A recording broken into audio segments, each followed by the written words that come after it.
मी आता पाचवीमध्ये शिकत आहे. माझ्या भाषणाचा विषय आहे पर्यावरणाचे संरक्षण.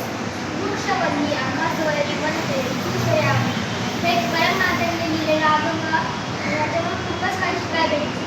जसे की आपण डायरेक्ट म्हणजे घरात जाऊ शकत नाही, पण आपण झाडाखाली बसल्यावर आपल्याला कोणी काही बोलत नाही. झाडापासून आपल्याला ऑक्सिजन फळे फुले भेटते.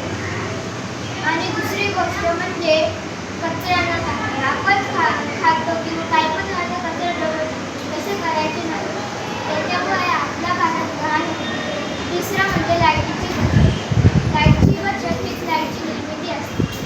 म्हणून जर आपण लाईटची बचत केली तर खेड्यापाड्यांमध्ये सुद्धा लाईट जाईल.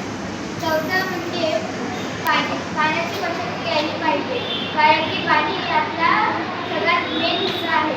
जर पाणी नसलं तर आपण जगू शकत नाही. सहावा म्हणजे प्रदूषण. आपल्याला माहितीच आहे की दिल्लीमध्ये किंवा इतर कोणत्या याच्यामध्ये प्रदूषण आहे.